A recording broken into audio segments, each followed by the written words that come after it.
Yes, for those who don't know me, I grew up in Massachusetts, so I'm very happy to be back here.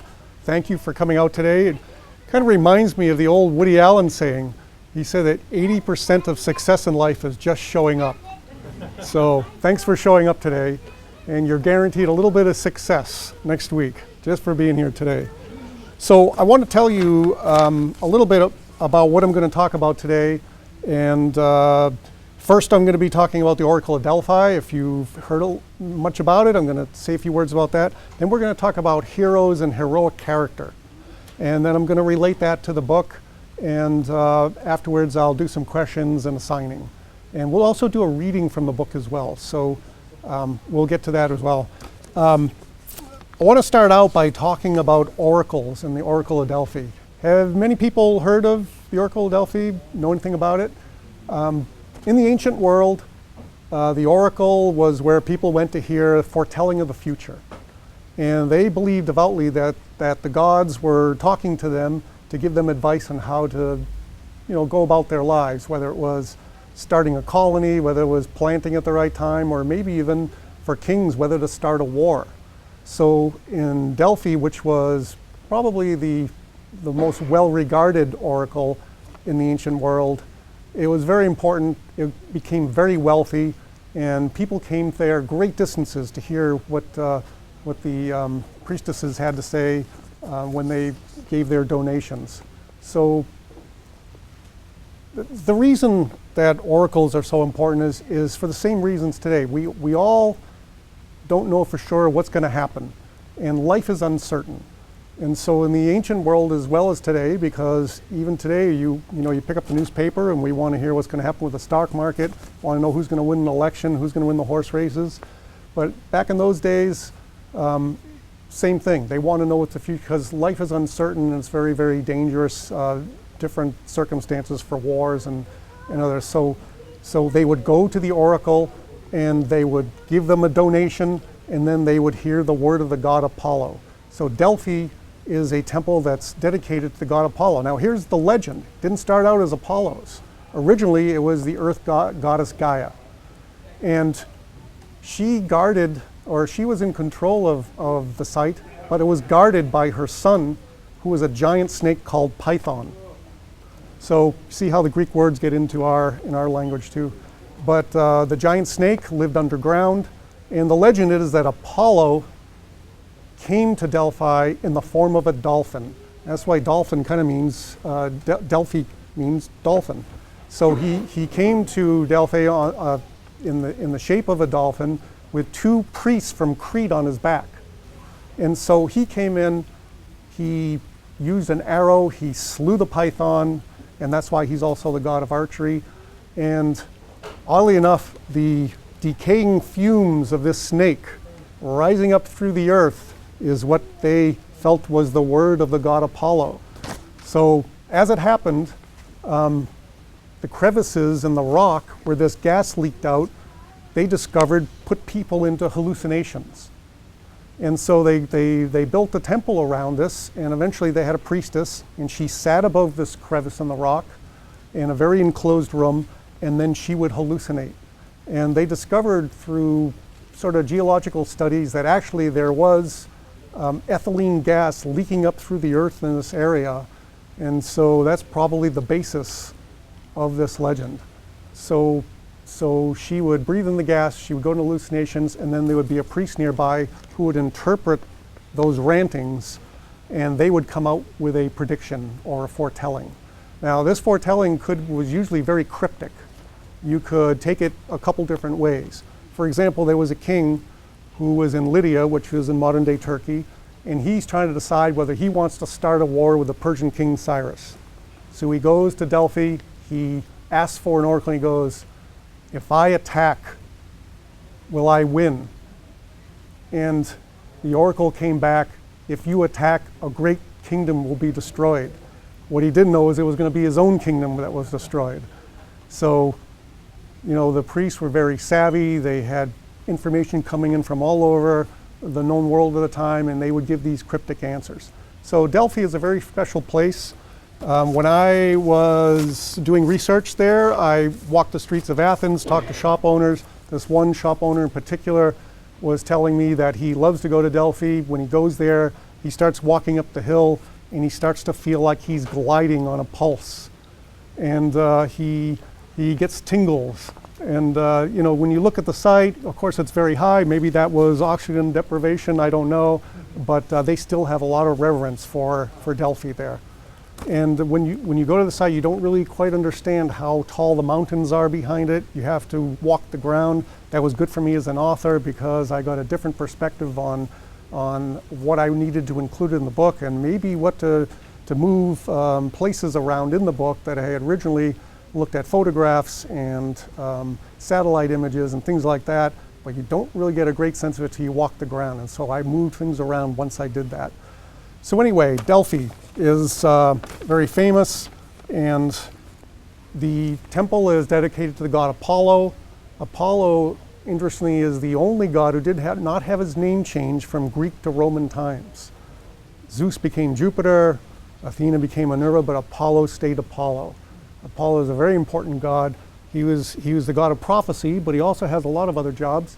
He also is the god of archery, of music and the arts, of intellect. He's a god of moderation and medicine as well. So he wore a lot of hats and very well respected. And the interesting thing for me is that because this temple is so influential, it becomes my conduit in the book series. I move my characters between the past, present, and future through this complex. And that creates a lot of conflict in the characters and what they go through, because the present goes to the past, but also the past can come to the present, and it creates quite a bit of trouble. All right, so in crafting a novel, you need heroes, you need heroines, and you need villains. But first I want to talk about heroes. And heroes is kind of an important subject now, especially because we look at what heroes are, and maybe heroes is being used to describe maybe celebrities now. But a hero is somebody who puts their lives or puts themselves at risk for others. And that risk can be occupational, which could be like firemen, police, military, but it could also be situational or circumstantial, like those guys on the train from Amsterdam to Paris. And what an incredible example that is. They jumped up and they put themselves at risk to take down that terrorist and save all the people on that train. So we can all come up with someone who's a hero in our lives. Anybody in the audience want to talk about somebody who is a hero in their life? A couple sentences.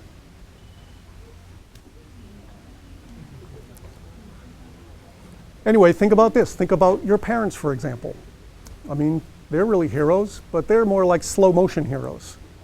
Think of it that way. Every day they do things for their children. They have a devotion over many decades, and that's good for, you know, a society is important to have parents who are devoted to their children. And so probably most of us would say that. But other people would have other heroes. That could be somebody who did something for them, or you know, maybe some people might say sports stars or rock stars or movie stars. But if we go back to the definition, it's really somebody who puts themselves at risk for others. So let's just stay with that definition. And you know, it's important that we define heroes properly. And the reason is that, you know, it's important that the definitions describe what a hero really is, because that gives you realistic encouragement. You know, these days, if celebrities are kind of given so much attention, and we can't help it because the media it's very important for entertainment, and we all love entertainment. I mean, think about this. Back in, let's say, ancient times, you would sit around a campfire and you might hear stories of Hercules, okay? And they didn't have what we have today. They had someone like Homer who tells the story from his memory. And that was very entertaining. You hear the stories of Hercules, his feats, the monsters, and who he had to defeat. And today it's different. You might have that same child sitting in front of a video, he might be hearing the same story of Hercules, but now he's hearing about his modern day counterpart, which might be Superman. All right, so we love stories about heroes. They're important to us. They portray some of the best aspects of human nature, but we should really kind of understand that celebrities aren't really heroes, even though so much attention is paid to them. We should really more concentrate on who are the real heroes, because they get lost. For example, those 3 Americans that are on that train, we don't hear so much about them anymore. They kind of disappear. Maybe that guy who charged the shooter up at that college in Oregon, you don't hear so much about him anymore. And those are really good examples of people that we should be paying more attention to. That should be brought up, maybe, parents, schools, colleges, governments. They should be talking more about this. So think about some of the global heroes we have. What about that girl Malala? Do people know about her, the young lady from Pakistan who was shot by the Taliban, and she was an advocate for education for women and girls. So there are heroes in our midst, and we should understand that definition. Okay, so our notion of heroes a lot of times comes from ancient Greece, and those stories must be compelling because we keep repeating them and we keep reinventing them in our media. We love our superheroes now: Batman, Wonder Woman, Spider-Man, and they have superpowers, and we love that because they have to defeat their enemies, but they also are willing to help the helpless and win the day, and maybe even render justice. So we love those superheroes, but a lot of them are reinvented from ancient Greece. And it's funny, this is all reinvented. For example, I'll give you a good example. Let's take this goddess right here. This is the goddess Artemis. Okay, now Artemis, as you see, is the goddess of archery too. She's the twin sister of Apollo. So maybe someone can think of a movie character who runs around with a bow and arrow, saving cities and rendering justice. Katniss Everdeen. Think about that. And she might actually be a combination maybe of Artemis and Athena, because Athena being the goddess of wisdom, but she's also the protector of cities. So it might be a bit of a combination. The author knows this when she's crafting this character. So that's what I mean. A lot of these heroes that we have in literature and the media are reinvented and from ancient Greece and brought to us, because there's lessons to be learned from this too. That's the interesting thing about the Greeks, is they thought very deeply about their mythology. And I'm going to give you another example of this. There's an old myth about Icarus and Daedalus. Okay, now Daedalus is an architect, and he is employed by the king of Crete to build a labyrinth beneath his palace. And when Daedalus is finished with that labyrinth, he wants to go home. And the king says, nope, you're staying. And he says, well, I have to figure a way out of here. So he takes his son, and they devise wings made out of feathers, and the feathers are put together with wax. Okay, so he tells his son, he's probably a teenager, might not listen to him, but he says, when we fly off, don't fly too high to the sun because the wax will melt. Don't fly too close to the waves because you'll hit them and you'll fall in the water and drown. So they take off, they start flying, and what does the son do? Flies too high, the wax melts, plunges into the water and drowns. But you see, this story is really about moderation. Fly too high, fly too low, you're likely to get burnt. The Greeks were big about about moderation and sort of balance. And the reason for that is because in the ancient world, what they saw from the east was all about exaggeration and excess. You have the Persian king, you have the Egyptian pharaoh, who had no limits on their power. And the people were generally considered slaves or subjects. They didn't have a say in anything. The king was all powerful, and the Greeks did not like that. They thought that people should live moderately, that they should sort of voluntarily limit their own freedom. And so they considered that that someone who had this sort of overwhelming power, overwhelming arrogance, they called that hubris, and they thought that the gods did not like hubris in people, because overwhelming arrogance, they thought that the gods thought that if you think that you're a god, you're not. You're human. Therefore, you have great promise, but you also have limitations, and you have to understand that. So if you think you're a god, they're going to take this big giant fly sword and they're going to whack you back down to earth. And that's the way they thought of things. So they thought that moderation was important and balance. And so that's probably a life lesson, not easily done, as we've seen through history. It's very hard to gain that balance, and that's really sort of the sad part of history, is that human nature has not changed. There's that old saying that history repeats itself. Well, the original statement really is more that by reason of human nature, what has happened before will happen again. And that's just a different way to say it, but that was more the original, what came from Thucydides. So they thought very deeply about this, and we keep, there's something compelling about it. We keep reinventing these stories. Okay, so I'm going to move a little bit now into the writing of a novel and the crafting of heroes. So in a book you have heroes, heroines, and villains, okay? Heroes. When I'm looking at my heroes, I'm looking at what are their greatest dreams and what are their worst fears. And then I start to play on those. And then you bring in a villain, okay? Who's the antagonist? My antagonist, I worked with a psychologist on him because villains are kind of interesting. They don't think they're villains. They're just doing what they do, and they feel maybe like the heroes are really the villains. So you have to look at both sides of it. But a villain also cannot be all bad. You have to have a shred of sympathy for him. There's something that's causing him to be the way he is. So your heroes have their dreams and their fears, and then you start to play on that. All right, so male heroes, what do they want? Usually what the male hero is going to get at the end is he's going to save lives, or he's going to get the treasure, or he's going to kill the monster, or maybe he's going to get the girl. And so you kind of see that a lot in literature. Female heroes are different. Female heroes can do the same thing, but they might measure their success differently. They might save a loving relationship. They might save something of beauty, okay?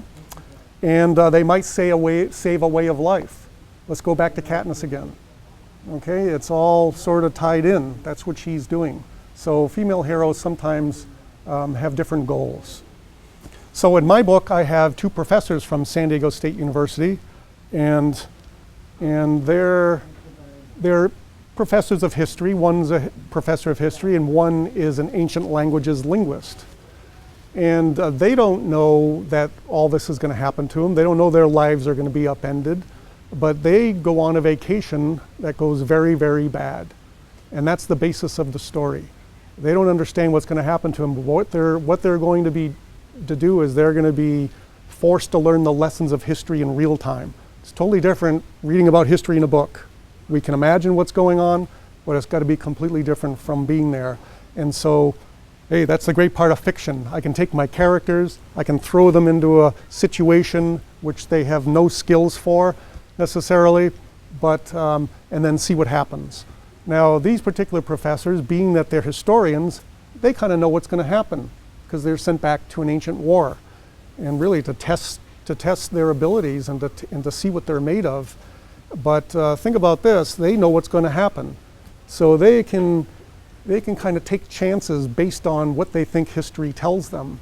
And of course, that's arrogance, right? And so with arrogance, it's all going to go to hell on them, and that's the fun of playing with the characters like that. So the problem with my characters too is they're not on the same page in their marriage, and so they have those squabbles too while they're trying to survive. So it sets up a lot of conflict. But one thing that they're going to discover is they're going to discover what they're made of, They're going to discover also maybe what they're willing to die for. And then thirdly, they're going to discover how much they mean to each other. And that's going to be the basis of the story. This is the first book in a series. And the second book, which we see here, Delphi's Chosen, that's going to be out in the first quarter. The third book is what I'm writing right now. And so it's a bunch of stories that are tied together and are built around this idea that of tying together the past, the present, and the future based on human nature and what we've seen through history. All right, so what I would like to do is do a reading from some of the pages. If people don't have books, we could probably hand them out.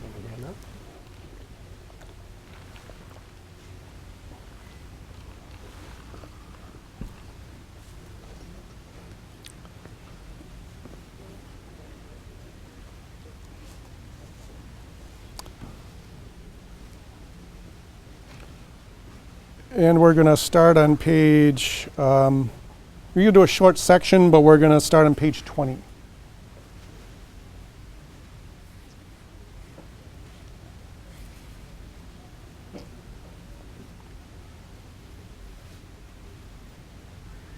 So I said before, my characters are being manipulated. They don't know what's happening to them, but they're being drafted. And so here we go.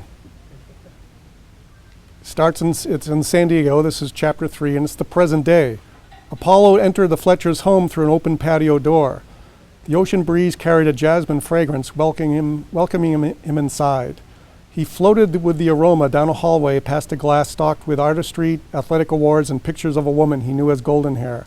She captured his eyes. She captured his eyes. He stared at Lauren, contemplating how she might best advance his plans. He left her photos to check on the rest of the dwelling. One small room held an infant's crib, but it was empty, as if awaiting an occupant. Apollo smiled. This proved Golden Hair's deep-held dream to have a child. This he could use to carry out his mission. He entered the kitchen, listening for the quarry he had sent dreams to from the outside. From another room he heard labored snoring. On soft soles he glided over the travertine tile floor. The hands of a clock moved silently on the wall. Peering into the living room from behind a door jamb, Apollo saw Zach sleeping on a couch with his unsettled face turned towards him. "Traveler," he whispered, "your name is appropriate, for you will journey as none before." Only a muted television returned the intruder's gaze. Among the disarray of medicines and food on the tabletop, Apollo selected a conduit, cold beer in a glass. He took a metallic flask from his pocket and dripped thick, dark syrup into the beer, watching the liquid churn, change hues, and calm until the original amber color returned. "You will need this, traveler, and I will apologize for the level of irrationality that will come upon you," he said quietly. "You might be accused of losing your mind, impetuous, even possessed, but you will serve me." Zach's eyes fluttered. He stirred and murmured as if dreaming. "Neither of you know how deeply you will be involved. Your world is about to be upended," Apollo continued. "Enjoy the dream, traveler. Sleep well, for this will be your last good rest." He withdrew, but stopped under the kitchen clock to weigh its quiet work, wondering whether the occupants would understand that when time no longer favors you, it should not be allowed to pass so quietly. He left through a patio door, shutting it behind him. That sets the stage for what's going to occur. These characters don't understand what's about to happen to them. And that's part of my fun. Sending them into places they have no idea what they're going to do. They're going to have to learn to survive. Of course, the husband has quite a learning curve. The wife, Lauren, she actually is a little better on her feet, but the problem is the husband gets into a lot of trouble. That's part of the arrogance again. She's going to suffer the consequences. So she's pretty tough. So anyway, that's what I want to tell you about Patches of Delphi. So it's an adventure novel, little bit of mythology and romance also. So I hope you enjoy it. I want to say one more thing.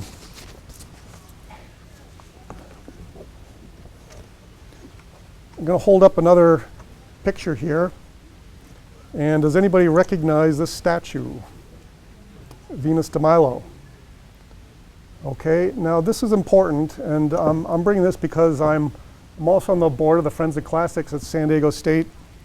And we have lectures, we raise money for professors, we do all kinds of things to promote the classics. But this is interesting because the arms are broken off. And we don't know what she's holding in her hand. It's not a case of Sam Adams, I can tell you that. But I want to tell you what they said was held in her hand. It's actually a pot. And on the pot, the words in Roman or Latin would be in perpetuum. Okay, so I'm going to read this. When Aphrodite, the Greek goddess of love and beauty, was adopted by the Romans and renamed Venus, she brought with her a magic vase, inscribed with the word we now call the future.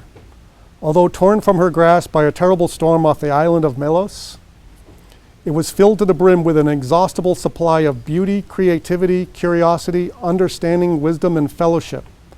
Elements of government, philosophy, literature, and art abounded, mixed comfortably together, save to be summoned to enlighten those of any future age willing to dip inside and call forth the very roots of a superior existence, to become friends, as it were, of the classics.